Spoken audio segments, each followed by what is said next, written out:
হে everyone, Deepu's ব্লকে আপনাদের সবাইকে ওয়েলকাম। এইদিকে দেখো আমার ভাসুর আর আমার মেয়ে দুজনে বেরিয়ে পড়েছে, আর আমিও এদিকে রেডি শেডি হয়ে বেরিয়ে পড়েছি। এখন বাজে সন্ধ্যা 6:30, আর যাচ্ছি একটু ভাসুরের বাড়িতে, মানে দাদা নিতে এসেছিলো আমাদের। তো এদিকে আমার মেয়ে বলছে মাম্মি তুমি ওঠো, আর আমি বলছি তুমি ওঠো। তো এই করতে করতে যাই হোক আমি উঠে পড়েছি, আর এখন যাচ্ছি হচ্ছে দাদাদের বাড়ি। তো আমাদের বাড়ি থেকে কমসে কম 65 থেকে 70 কিলোমিটার দূর। আর এখন বাজে 7টা, এখনও দেখো সন্ধ্যা হয়নি, অত ভালো করে অন্ধকার হয়নি, এখনও দেখা যাচ্ছে। তো একটু ভিডিও বানিয়ে নিলাম, যেহেতু পরে আর বানাতে পারবো না, রাত হয়ে যাবে। তো যাই হোক এখন এই করতে করতে দেখো আমার মেয়ে এদিকে ঘুমিয়েও পড়েছে। গাড়িতে উঠলে ভীষণ ভয় পায়, বমি হয়। আর এই যে বাড়িও চলে এসছি। ওই যে যাকে দেখা যাচ্ছে ওটা হচ্ছে আমার শ্বশুরমশাই, যাকে মজা করলাম, ওটা হচ্ছে আমার ভাসুরের ছেলে, আমার বেটা।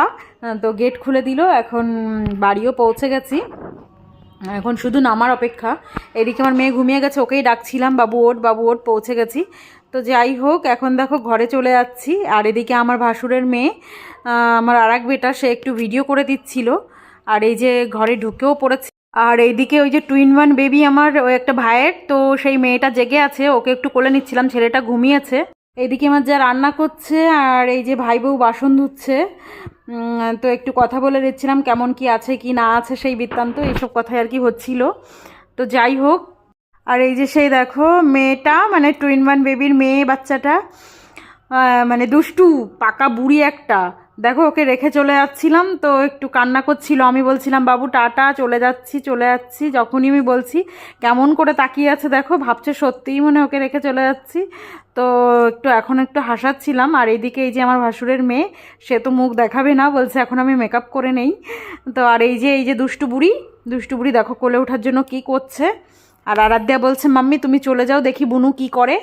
তো সেটাই আর কি দেখছিলাম। তো দেখো একটু পরে কেমন করে তাকাবে, যেন সত্যি ওকে ছেড়ে চলে যাচ্ছি, এমন করে মায়াবী দেখো তাকাচ্ছে। আহারে, এখনই কান্না করে দেবে দেখো, ওই দেখো শুরু হয়ে গেছে কান্না। তো তারপরে আমি আবার এসে একটু কোলে নিলাম।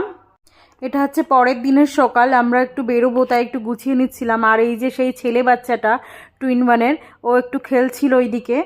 আর এই যে আমি এইদিকে একটু এই ঘরে কী যেন নিতে এসেছিলাম, ভুলে গেছি, আচ্ছা চিরুনি নিতে এসেছিলাম, তো সেটাই। আর এইদিকে আমার ভাসুরের মেয়ের নিচে পায়ে চোট লেগেছে, মানে মেয়ে দেখো ওইদিকে কান্না করছে বসে, জানি না কেন চোট লেগেছে, কিভাবে লেগেছে। আমিও একটু রেডি হয়ে নিয়েছি, এখন রেডি হয়ে নিয়ে একটু স্টাইল মারছিলাম ফোনটা নিয়ে। আর আমরা এখন একটু রেডি হয়ে নিয়েছি, আর ভাইয়ের মেয়েটাকেও নিয়ে যাচ্ছি, যেহেতু টুইন ওয়ান বেবি, ওর মা একা একা, আমরা সবাই চলে যাচ্ছি, একা একা সামলাতে পারবে না, তাই ওকেও নিয়ে যাচ্ছি। এই যে আমার যা, আমার ভাসুরের মেয়ে, আমি, আর ওই ভাইয়ের মেয়ে, আমার মেয়ে, ভাসুর, আমরা সবাই যাব একটা জায়গায়। তো দেখো এখন রেডি হয়ে গাড়ির কাছে চলেও এসেছি। আর এই যে আমার গাড়িতে বসছিলাম, কে কোথায় বসবে না বসবে সেটাই আর কি বলাবলি করছি। এইদিকে আমরা বেরিয়ে পড়েছি, দেখো কি সুন্দর লাগছে, আকাশটা তো দুর্ধর্ষ সুন্দর লাগছে, আশেপাশে সবুজ সবুজ নাজারিয়া। আর এখন মেঘলা মেঘলা ওয়েদার, বৃষ্টির সময়, তো মনে হয় গাছগুলো নতুন করে প্রাণ ফিরে পেয়েছে, একদম সবুজে সবুজ, বিভৎস সুন্দর লাগছিল দেখতে। আর এইদিকে আমরা একটু গাড়ির মধ্যে কথাবার্তা বলে নিচ্ছিলাম, ভিডিও করে নিচ্ছিলাম। আর সত্যি কথা বলতে আমরা যেখানে যাচ্ছি সেই ভিডিওটা আজকে হয়তো দেখাতে পারবো না, যেহেতু ভিডিওটা অনেক লম্বা হয়ে যাবে। তো আমরা দারুণ একটা জায়গায় গেছিলাম, কি করলাম না করলাম সেটা পরের ভিডিওই দেখাবো। আর এদিকে আমরা একটু পেট্রোল পাম্প থেকে পেট্রোলও ভরে নিয়ে বেরিয়ে পড়েছি।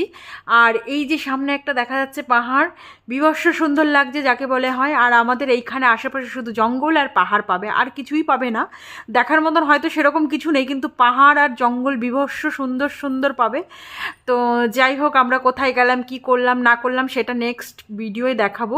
আজকের মতো ভিডিওটা এই পর্যন্ত, দেখা হবে আবার নেক্সট কোনো ভিডিওয়। আজকের মতো টাটা।